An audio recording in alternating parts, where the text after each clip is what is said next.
Right then, Simon. So, as we said initially, going back now, when we started about a year or so ago, or was it pre-COVID? I don't know, it was.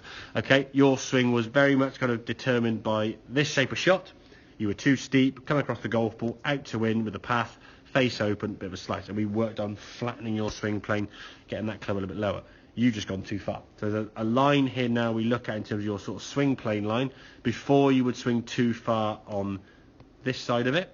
Now you start swinging a bit too far under it, okay? And ideally speaking, we're trying to find somewhere in the middle of that online swing plane, okay? So as the club goes back now, you can see if we hit a halfway back there, okay? That angle now, there we go, is sort of down to the ground, whereas the swing you had previously was somewhere around there, almost flat to the ground and stuff, very, very flat, and just your left arm was going very low.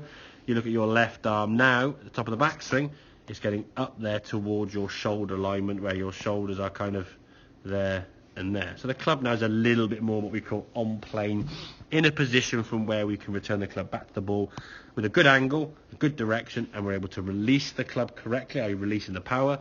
As long as your head stays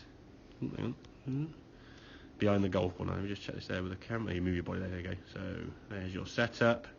Did the head move back actually? There you go. So there's your head behind the golf ball. Brilliant. And your hands are just over that there, probably if anything just on top of the golf ball there, just off to the side there. Good. Now what we want to try and do in terms of the swing, as we said, come back into impact, your head staying behind the ball with all clubs in your bag. Your hands are going to, what we call, bookend the golf ball onto the side. So good turn the shoulders. Left arm, get them nice and high. As you come back to the golf ball now, that was your practicing, sorry. Here we go. Should be the same spot, I think. There you go. So, good backswing, arm up nice and high. As you come back to the golf ball, head stay on that yellow line really well. There's impact.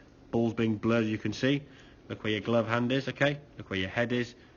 Your hands now are very much in front of the golf ball nicely, and your head's behind the golf ball. So your angle into the golf ball now is slightly shallower. Not if your head is on this side of the line, your shallow angle, your angle of attack will get a lot steeper. And if you're coming down steeper, hit the ground heavy, you're going to dunk to the ground and make a big divot. The ball won't go very far, okay? If you were swinging too flat, as we said, when your swing was too far behind you and too low and too flat, that would encourage this shape of shot. That sliding with the top half might encourage that shape of shot. Those two combined together may create that shot, but yeah, good luck in blending those together under pressure with a different club for different positions on the course, all these things that go with that, okay? What we want to try and do, you can see your head position there now, barely moves.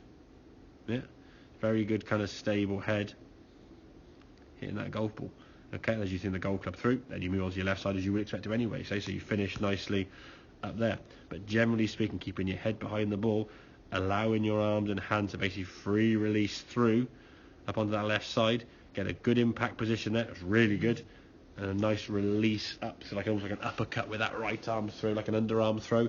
But everything we do, whether it be cricket, tennis, football, golf, whatever, you want to be making contact or throwing that object, okay, with your head behind the ball. The second this gets this way, Simon, you're going to really struggle. Yes, there are some shots when you might hit a low punch when you put the ball back there.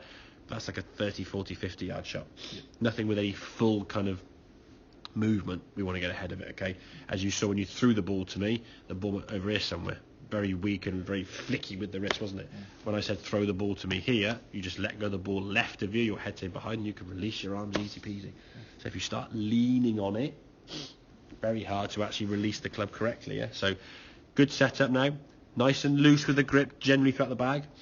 You've got a good angle going back. Okay, so as your swing thoughts, get the angle going back nicer, slightly steeper, stay behind and go. Don't have to think about sort of the arms and hands, but if you stay behind the ball, you can release it nicely. When you release the club nicely, get your yardage, yeah? And then getting towards that 150, and again, with a bit of practice and get some speed up, that'll be up to the 145, 150 in here.